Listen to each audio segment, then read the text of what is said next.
We got a lot to talk about in this episode. Penn State versus Maryland, keys to the game, takeaways from practice that are going to have an effect on this outcome, and Penn State's 2024 schedule was released for the entire football season. It's a jam-packed edition of Locked On Nittany Lions. You are Locked On Nittany Lions, your daily podcast on the Penn State Nittany Lions, part of the Locked On Podcast Network, your team every day. What is going on, Penn Staters? You are Locked On Nittany Lions, and thanks so much for making us your first listen and watch every single day. We are free and available wherever you get your podcast, part of the Locked On Podcast Network. Get to download the Game Time app, create an account, and use promo code LOCKEDONCollege for $20 off your first purchase. I'm your host, Zach Seyko, bringing you all things Penn State Nittany Lions. And before we move any further, like this episode, subscribe wherever you get your podcast, including YouTube, and let me know in the comments. Penn State, Maryland, who wins? Why do they win? Your final score prediction. I'm going to talk about mine in the opening segment here, but 2024 schedule got released. We're also going to talk about that in this episode. Your thoughts on that? Pretty tough schedule. I'm excited to discuss that one. I'm very eager to. But we open up with Penn State versus Maryland over the first segment, and then talk about some takeaways from practice, which could really affect the outcome of this game. Penn State travels back to College Park, SECU Stadium, 3:30 kickoff on Fox. Not quite big noon, but Fox will carry this game. Penn State opened up as an 11.5-point favorite, total at 51. That has shifted. Now it's an 8.5-point spread in the favor of the Nittany Lions and a total of 50. I like Penn State in this one. I do. 34-24. It's not an ideal matchup for the Nittany Lions, if you can believe that. A Maryland team on a 3-game losing streak just lost to Northwestern 33-27. The Terrapins do some things that are going to cause headaches for a Penn State offense, and I'm going to explain here. But Penn State does win 34-24, in my opinion. Penn State is the more talented team. They certainly are. Maryland's offensive line is bad. They haven't fixed the problems from a season ago, but they can move the football because they get creative. Josh Gaddis, former Penn State assistant coach, now the offensive coordinator, was the offensive coordinator at Michigan, went to Miami, and is now at Maryland under head coach Mike Locksley. They do some creative things to get Taulia Tagovailoa out of the pocket, extend some time, right? You were able to scheme some things to take that pressure off of your offensive line. But the Nittany Lions should be able to force some turnovers. Northwestern, part of the reason they won that game last weekend was because they won the turnover battle 2-0. They forced 2 turnovers and got one inside the red zone against the Terrapins. I think that Penn State can put pressure on Taulia and grind out another victory. But here's the catch and why I think this game's going to be a little more difficult than meets the eye. Maryland's run defense is good. They are really good. They do not allow that many yards per play. Penn State, one of the best in the country in terms of its run defense, but Maryland's not that far behind. But here's where the Terrapins lack, and where I hope that Penn State can finally spread its wings here. Maryland's pass defense is not good. They're not the worst, like a UMass. UMass is really bad. They're bad in every category defensively, but Maryland's pass defense is definitely far from elite. They're below average. The pass defense gives up chunk plays. But what has Penn State struggled with? Big plays in the passing attack, in the aerial attack. I will be honest, this matchup is not ideal for Penn State's offense. Penn State needs to get the ground game going more than anything else to take some pressure off of Drew Aller, but defenses continue to sell out to stop the run. And the formula was put on tape. Ohio State did it. And if Maryland can mimic that, it's going to be a little bit rough for the Nittany Lions, but I think this is the difference. Maryland doesn't have a Marvin Harrison Jr. type of player, not even close, okay? Taulia Tagovailoa, a good, respectable quarterback that's not going to routinely turn the football over, but because Maryland's offensive line is definitely not comparable to something like Ohio State, that is where Penn State is going to have. And look Penn State's defense did perform very well against that Ohio State offense. It's just that the Nittany Lions offense couldn't bail them out in that game. So I have to say, this one, I am giving a lot more respect to Maryland than more people would be. This is a big game for the Terrapins. Let's get that out there. This is their Super Bowl. This is their chance to get them back on track. Penn State's got Michigan the following week. You could call this a trap game hypothetically because Penn State understands that it can save its season. I know you got to go 1-0. This game against Maryland, Michigan does not matter next week if Penn State doesn't go 1-0 this week, right? I understand that, but you can't help but think that the Nittany Lions know what's at stake against the Wolverines, who are in the top 4 for the college football playoff rankings. Penn State knows it can save its season, and that's what Maryland is thinking going into this game. I'm hanging my hat on Drew Aller here, that the interception just sparked something different. He finally got it out of his system. I believe that he can be now the quarterback that we know that he will be, and more of a risk taker. I know that he's done a lot of checkdowns, but even just a few more big plays, even just a few more risks downfield, anything helps, right?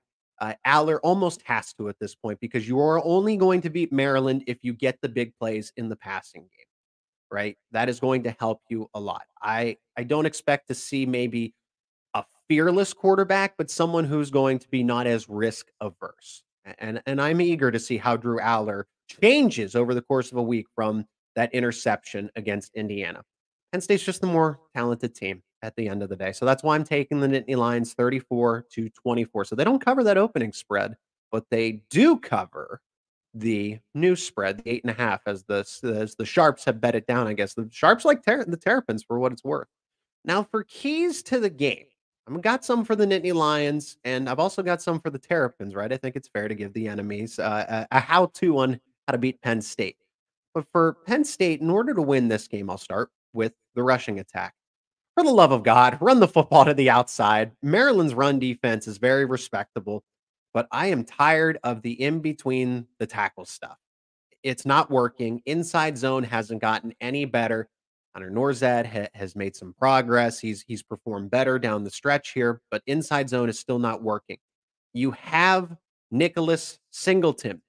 Why are you not running to the outside? You don't even have to physically create off-tackle type of plays or jet sweeps.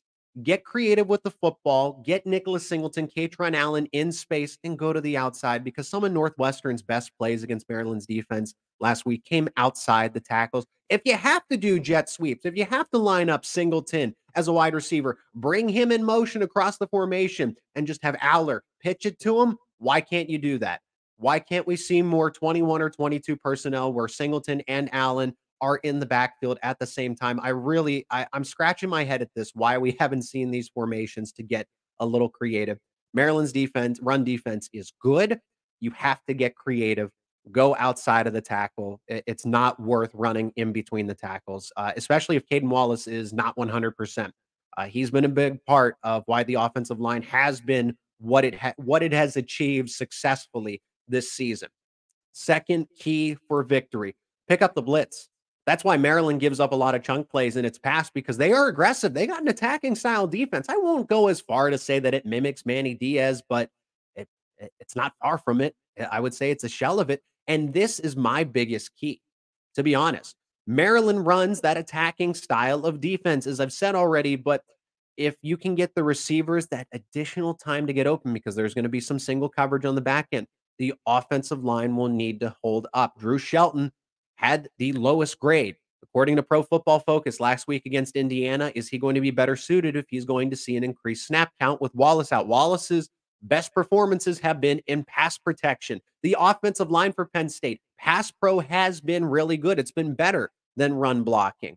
But if Drew Aller, we've seen Drew Aller and how he can get happy feet. He can get uncomfortable in the pocket when there's pressure in his face, and Maryland is going to try and bring it, but it also opens up the opportunities for big plays. This can dictate the flow of the game if Maryland wins this battle and not Penn State. The third one, and this is going to be now on the defensive side, don't bite on the play action. Maryland's best plays on offense come from play action. And now you look at the stats, the Terrapins do actually throw the ball more, even though they are typically have been under Loxley a run-first team. If this is a switch from Josh Gaddis as the offensive coordinator, I kind of understand it. But Maryland likes to run the football because they have the assets to do it. They got Roman Hemby, they got Antoine Littleton II, and they got Colby McDonald. They have 3 capable running backs here. And don't forget that Talia Tungavaloa can move. He's not exactly a mobile quarterback, but he can use his legs if he really wants to. But that play action has gotten defenses to bite. So any success that Maryland has seen, the play action, it just stay disciplined for Penn State's defense. And they're relatively good at that. Now, I wouldn't say that against Indiana. That's why I said relatively. But for the most part this season, Penn State's defense has stayed disciplined. It's there on tape. They know it's coming. Just don't get caught looking in the backfield, because that is when Maryland can get their chunk plays. Final key for Penn State, and it is a little more, it's another obvious one. Keep Talia in the pocket. Tagovailoa is going to try to extend plays with his legs, not necessarily tucking it and running it, but just be outside of the pocket, allow plays to develop, roll out and move, work towards the sideline, allow the receivers to get open. He gets flustered in the pocket. He does. That showed against Northwestern. That's shown against Illinois, Ohio State. Mechanics break down, decision-making breaks down. And that's the case. Not a lot of quarterbacks throw very well under pressure, and Talia Tagovailoa is certainly one of them. Don't forget he's Tua's little brother, by the way, if that name does sound familiar for some people. But get pressure on Talia, get him flustered within the pocket. He actually seems to be a little more comfortable outside of the pocket when the play is flowing one way, to the right or the left. It doesn't matter. Keys for Maryland, if they're going to make this one interesting and with the same goal in mind, right? They're trying to beat Penn State, but keys for a Maryland win. Watch out for Dante Cephas. I know Cephas hasn't had a big game to this point, but now the opportunities are going to open up a little more. I don't expect Trey Wallace to play in this game. Franklin said that he's not out for the season, but that can mean anything. That could be one game. That could be all the way to the bowl game. I am not expecting Wallace to be out there, but Dante Cephas, if Maryland's pass defense is a liability for the Terrapins and they give up big plays, the big play home run threat is not Keandre Lambert-Smith, even though he has the only few big plays for for Penn State's offense, pardon me. But Cephas can stretch. He's the speedster on this team at this point. Cephas can go over the top. That's his best attribute. He did it at Kent State. I think this is the game where he breaks out, especially if the Terrapins defense doesn't try to game plan for him. Maryland secondary gives it up, so we'll see what they try to do to counter it. If you're Maryland, you want to establish the ground game. You want to give your defense a break, because Penn State, and Franklin has admitted this, their identity is to try to grind out your defense and just wear you down. Terrapins need to give their defense time on the sideline. Penn State, that's just the name of the game. That's just the MO for this team. And another obvious one, third and final one that I have for Maryland: don't turn the ball over. It's painfully obvious, but if Penn State can build a lead, this also plays into their hands, because then they get to grind you down. They will just try to sit on the rock and burn clock, get in and get out. That's really how Penn State sees this game. A win is a win. James Franklin said, "I'm not apologizing for winning. A 1-point win, a 100-point win, it's all the same, especially in this case." And I know Penn State's been accused of running up the score, but when you have bigger aspirations against Michigan, a 1-point win against Maryland is just as good as a 10-point, 20-point, whatever. You're not going to get your 66-3 type of game in this case, just not this time around. There are some things to note from practice. I've already mentioned it. Trey Wallace. But what else did we see at practice in person on Wednesday that's going to have an effect on this Penn State-Maryland game? We'll discuss in just a moment. Let's hear from one of our sponsors on today's episode, and that is Game Time. Buying tickets to your favorite events should not be stressful. Game Time is the fast and easy way to buy tickets for all sports, music, comedy, theater events near you. Some of the great things about the Game Time app experience: the first one's the flash deals. You're already getting last-minute tickets. How about discounts on those last-minute tickets? Then it's easy to find and buy tickets in your area for any kind of event. Plus, you get image views of where you're going to be sitting. So there's no second guessing. You know what the view is going to be like and where you're going to be sitting before you buy your tickets, before you get to the venue. Lowest price guaranteed. Also, event cancellation protection included. Game Time is the place to get those last second deals for everything: football, basketball, baseball, concerts, comedy, theater, and more. Snag the tickets without the stress with Game Time. Download the Game Time app, create an account, and use code LOCKEDONCollege for $20 off your first purchase. Terms apply. Again, create an account. Use promo code LOCKEDONCollege for $20 off your first purchase. Download Game Time today. Last minute tickets, lowest price guaranteed. And the Locked On Podcast Network amps up college football coverage with Locked On College Football Kickoff Live every Friday, starting at 11 a.m. Eastern Time across all the Locked On College YouTube channels. So you can watch the show live. And then when it's finished, you can listen to it back wherever you get your podcasts. They're going to talk about all the latest with the college football playoff rankings, the biggest news in college football, previewing the big conference rivalries. Locked On College Football Kickoff Live, 11 a.m. Eastern Time every Friday. Takeaways from Wednesday's practice, but this is important to go along with the preview here because what we noticed at practice as media members, it's going to have an effect on because of the players' availability. So Trey Wallace is the first one, and then we'll talk about Chop Robinson and everything else that goes along with it. Trey Wallace was not seen at practice. He wore the arm sling and did not return to the game against the Indiana Hoosiers. But if Wallace is out, and James Franklin has said that Penn State's pass game, and this is kind of contradicting, right? The coach has said that the passing game is underwhelming, it's struggling, and they're far behind. But then James Franklin says in his Tuesday press conference that the light is going to come on for the wide receivers here. So what does that mean? Dante Cephas could have a big game here. I mean, Dante Cephas is one of the first players going up in drills, right? So opportunities when one door shuts in the case of Trey Wallace here not being available, another door can open. And that's why I think this can be the game where Dante Cephas actually makes an impact here. It's about time. I've been saying it now for almost 2 weeks. Earlier in the season, he was taking reps with the 3s and the 4s. That's just the way the rotation was. There isn't an organized line. Penn State's not in first grade where you have a line leader and everything else. But there is, you can see that Keandre Lambert-Smith is typically going to go first. But then after that, it's going to be Malik McClain, Liam Clifford, Caden Saunders, and any sort of the ones go first, the 2s go second, the 3s go third, the 4s go fourth, right? That makes sense. So in no particular order, Dante Cephas and Keandre Lambert-Smith were one of the first guys up with every passing drill for what it's worth. Trey Wallace being out, I see more opportunities for a guy like Cephas. Now over to the defensive side. Chop Robinson could not be seen at practice either. I am imagining that Wallace will not be available, and neither will Chop Robinson. And that stinks because that's his former team. He gets the chance to make big plays again. Penn State shut out Maryland last year. Remember that. But Chop Robinson, I mean, that's a serious injury. I'm not a doctor. I want to remind people that, but everyone saw it on TV. It looked like a head or neck injury. That's very serious. You really can't rush anybody back from that. I can't say it's a concussion because it might be a neck strain, right? But it is an upper body injury. We don't know how significant. Robinson has not been seen at practice for the past 2 weeks when we've gone for that 10 to 15-minute stretch in the middle of the week. And it's just a shame because I'd like to see him play and go play at Maryland Stadium. He did it in Beaver Stadium last year. This is essentially a little bit of a homecoming for him. He's not going to get that opportunity. But good news for Penn State, especially because Maryland does like to run the football, or at least they have the talent to do it. Amin Vanover was spotted at practice, and that is a huge boost because Penn State's run defense wasn't spectacular against the Indiana Hoosiers. I will say the pass defense had a little more things that had some more things to work on than the run defense, but Amin Vanover is that edge setter. He's the defensive end that's not necessarily going to rush the passer, but he does reset the line of scrimmage defensively.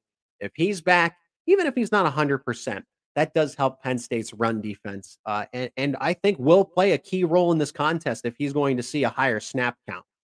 Back to the offense. Khalil Dinkins, Andrew Rappley, more of role guys, but they can play a bigger role when you think about it. I know that Theo Johnson and Tyler Warren are the main tight ends. Khalil Dinkins caught a touchdown pass last week from Drew Aller. Why I bring this up, Khalil Dinkins played 1 snap against Ohio State. Andrew Rappley has been inactive against Ohio State and then against Indiana, but we've seen Mike Yurcich's decision-making, his play calling changes when Dinkins and Rappley are not available. When Dinkins wasn't on the field against Ohio State, do you notice a certain play that was missing from the playbook against the Buckeyes? It was the T formation. Mike Yurcich has shown that he would rather not call one of his bread and butter plays, one of the more successful short yardage plays, than throw Jerry Cross out there because Andrew Rappley has taken reps in the T formation in a live game. Khalil Dinkins is obviously that third tight end. They will not call T formation plays if one of those guys, both of those guys are not available. So Jenkins being at practice, Andrew Rappleyea went through warmups against Indiana, but was inactive. I'm not sure what's going on here. Maybe he has the yellow light because he has played in a game. So Dinkins, Rappleyea, one of them's got to be available to go along with Theo Tyler, but that also speaks volumes about the availability of them. Fortunately, Warren and Johnson have been very healthy to this point. Wooden desk, knock on wood. So I'm not trying to jinx anything, but Penn State is reluctant to run that T formation without having Johnson, Warren, Dinkins, and or Rappleyea available. So Dinkins and Rappleyea taking normal reps at practice on Wednesday is a very good sign. And I am anticipating some T formation against Maryland. It'll be good. They ran some, obviously, against Indiana, but in the biggest game of the season against Ohio State, and you don't break it out. That's just really interesting. Penn State would rather not call one of its best plays than put Jerry Cross out there. And that's a whole different discussion here. But Dinkins and Rappleyea were at practice, so more T formation is the ultimate takeaway here. We got a 2024 schedule to talk about, too. I'm not going to make any bold predictions here, but I got a few takeaways about what Penn State's up against in 1 year from now with the expanded Big Ten Conference. Washington, Oregon, USC, UCLA. It changes everything. The days of assuming you're going to go 12-0, 11-1, it's over for everybody. It really is. Let's discuss that in the upcoming segment. I want to tell you about another one of our sponsors on today's episode, and that is Prize Picks. Prize Picks is the largest independently owned daily fantasy sports platform in North America. They're the easiest and most exciting way to play DFS. It's just you against the numbers. That's all it is. Instead of battling thousands of other players, the sharks, the pros, that can be a little bit of a struggle. But all you got to do is pick more than or less than 2 to 6 player stack projections and watch those winnings roll in. If you have the skills, you can turn $10 into $250 with just a few taps. Prize Picks is really simple to play. You can make your picks and submit your entry in less than 60 seconds. Quick withdrawals, that easy gameplay, and an enormous selection of players and stat types are what makes Prize Picks the #1 daily fantasy sports app. And with Prize Picks reboot policy, your entries will stay in play even if one of your players gets injured for NFL games, college football, top 25 matchups. If you have a player that exits in the first half and does not return for the second half, that player is rebooted. Prize Picks is the only daily fantasy sports platform with injury insurance. How about that? So now what do you got to do? Go to prizepicks.com/LockedOnCollege and use code LockedOnCollege for a first deposit match up to $100. That's prizepicks.com/LockedOnCollege for a first deposit match up to $100. Prize Picks, daily fantasy sports made easy. And another one of our great sponsors in this episode is Team Ticker. The viewers, the YouTube watchers can see this sign in my studio. I'm going to do a great job here talking about it for the audio listeners, but that is a Team Ticker sign, a one-of-a-kind sign for Nittany Lion fans like you. Whether it's football, men's basketball, women's basketball, baseball, soccer, softball, Team Ticker has you covered.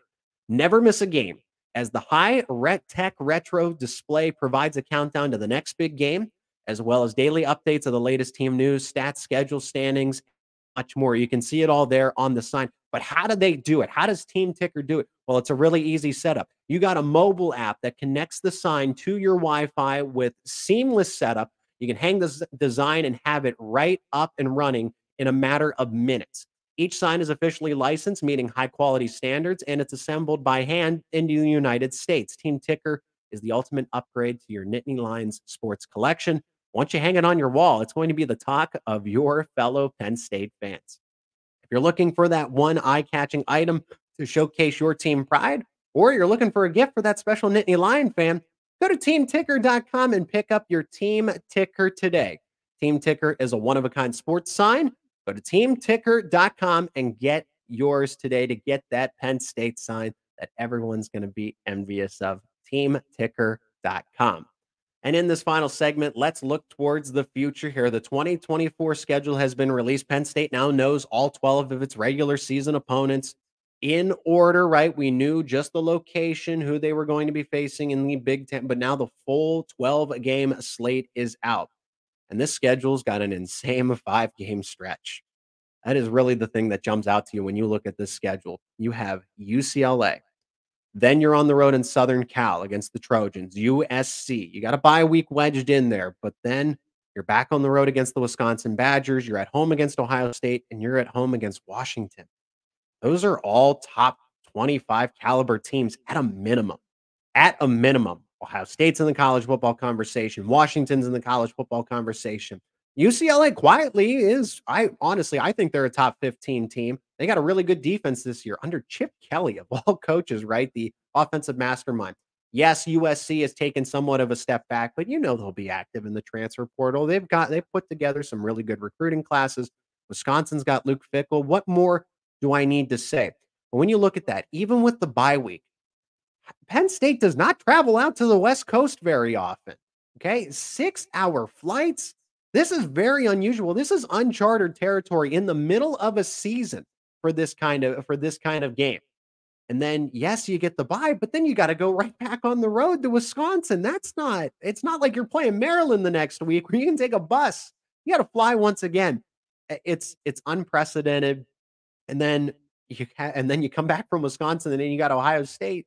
That's the mountain that you're trying to climb, and yet you still can't climb it. You got Washington after that. Kalen DeBoer, really one of the better coaches in all of college football. I really like what Kalen DeBoer is doing with the Huskies right now. That is an insane 5-game stretch, and it will define Penn State's entire season next year. Once again, Ohio State is not going to be the whiteout. That Ohio State game listed in that little 5-game window there is at the later end of the season on November 2nd. If I'm looking at the schedule, and this is what the schedule looks like. West Virginia, August 31st, September 7th, Bowling Green. Then they got an early bye, interestingly enough. Yes, you need that bye week before you take on Kent State on September 21st.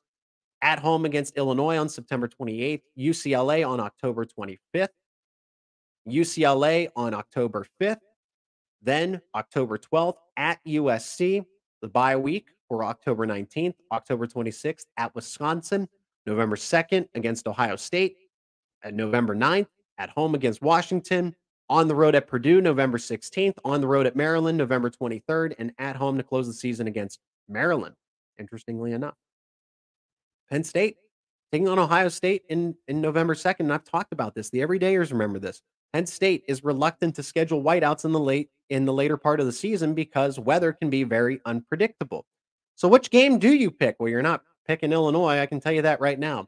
But the week after, October 5th, UCLA seems like the perfect opponent to welcome with a whiteout. The Bruins, Chip Kelly, well, that is going to be quite a rude awakening. Chip Kelly's going to lose his mind in a whiteout, but this one makes the most sense. Perfect fall temperatures, middle of the season, game after Illinois there, your second Big Ten conference game. You got back-to-back home Big Ten conference games. How about that? I know that Fox Big Noon Kick is salivating at taking another Penn State-Ohio State game. And this was supposed to be USC on the original schedule, and then Washington and Oregon messed it all up because they joined the party a little later. But Ohio State, once again, will not be the whiteout opponent. It's probably going to be UCLA, given the way the schedule has been laid out. Another takeaway here. Congratulations, and I've already mentioned it. Penn State's opening Big Ten play at home. 8-year streak comes to a close, right? Penn State, it feels like never starts the Big Ten schedule at home. Now they do. And once in the past 14 years, it's bad. I don't know what vendetta the Big Ten Conference has against the Nittany Lions, but Pat Kraft steps in. He made it one of his clear-cut goals that he's going to march into that conference office and say, you are having Penn State open up Big Ten play at home.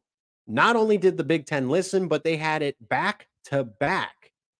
Not only are they not starting on the road, they have back-to-back home games to open up conference play against Illinois and UCLA. And I'll finish with this. This is the toughest schedule, at least in recent memory. I know Penn State played a lot of ranked opponents in the 80s, and college football, the landscape was a lot different here. But in recent memory, Penn State no longer are the days where Ohio State and Michigan define your season. You got to go through UCLA, USC, Washington in the future. Eventually, it's going to be Oregon, Michigan, right? Michigan and Oregon not on this schedule, but your schedules can get really crazy here. And with that being said, gone are the days of just assuming that you can go 12-0, 11-1. That is a phenomenal season. That is going to be the outlier now, not the expectation, or in Penn State's case, 10-2, right? If things really do go south, this team, as talented as they would be, could finish 6-6. That's a bad scenario. And I'm not saying they're going to do that, but this schedule is unforgiving. I feel really good about maybe 6 games on this schedule. I do. Obviously, the non-conference games, you assume that at West Virginia is a win. Kent State, Bowling Green, Illinois, but UCLA is not going to be a walk in the park. That's not an easy one, even if it is in Beaver Stadium in a whiteout. That's a toss-up. Ohio State, Wisconsin, Washington. Yes, you get an easier at the. You got to go on the road. You go on the road to Purdue. You go on the road to Minnesota. These are not easy games by any stretch of the imagination, and so much can happen between now and then with the portal. I can't even begin to predict what this 2024 team is going to do. I would like to think that they're going to be better. Really, you have Aller, you have Singleton, you have Allen, as I mentioned, but also you could have all 3 of your starting wide receivers back. DeAndre Lambert-Smith, Trey Wallace, Dante Cephas, all those guys have eligibility and can be hypothetically back. Theo Johnson's going into the NFL draft. Olu Fashanu, Caden Wallace, Hunter Norzed, those guys, their eligibility is up. But Sal Wormley can be back. JB Nelson. You have all those talented former top 4-star, 5-star offensive linemen that are going to cycle in. How far are they going to be along in their progress with player development? Really, the question mark is the defense, because that you don't know what's going to happen. Does Manny Diaz take a head coaching job? Or does he come back because the right spot doesn't open up for him? He's not going to settle. He's not going to leave Happy Valley just to take a head coaching job. It's going to be it's got to be the right one. Maybe one opens in the SEC. I'm looking at South Carolina if Manny Diaz were to leave. But then you got to think about Chop Robinson going into the NFL. Adisa Isaacs at the end of his Penn State career. Kalen King. Johnny Dixon has played his way into a higher draft pick. I don't know that he sticks around. Curtis Jacobs, Devon Ellis, Hakeem Beeman, Daquan Hardy. All of those guys could hypothetically leave. I imagine that for a guarantee, Chop Robinson, Adisa Isaac, Kalen King, Curtis Jacobs are the ones that you circle and say they're going to the NFL. They've earned it, or their time is up. But Johnny Dixon could come back. He may, he might not. Okay. Daquan Hardy could come back. He may, he might not. Right. These guys have played college football for a long time. They might just be at the point where they say, we're done. We're going to go and try our hand at the pros. So the defense is the question mark. There is a lot of stability returning for the offense. But again, the transfer portal, you can move, mix and match wherever now in college football. It's free agency and it's completely unchecked. So Penn State, anything can happen, and this roster can fill a lot of spots in the portal if needed. So 2024 is going to be very tough to predict.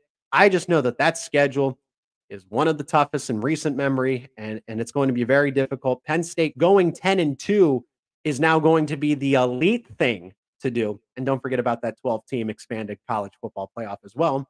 So if Penn State does go 10-2, they could be inside the top 8 and be hosting a playoff. Oh, that's going to be nice. Hosting a playoff game in Beaver Stadium. I'm already excited for 2024, as you can tell, and I hope you are too. Let me know in the comments your score prediction for Penn State, Maryland, your thoughts on the 2024 schedule. If you haven't already, like this episode, become an everydayer, subscribe to Locked On Nittany Lions on YouTube, wherever you get your podcast. We're going to have more Penn State content rolling in. Penn State men's basketball tips off its season in just a matter of days. Still going to talk a lot of football, men's basketball, and so much more here on Locked On Nittany Lions.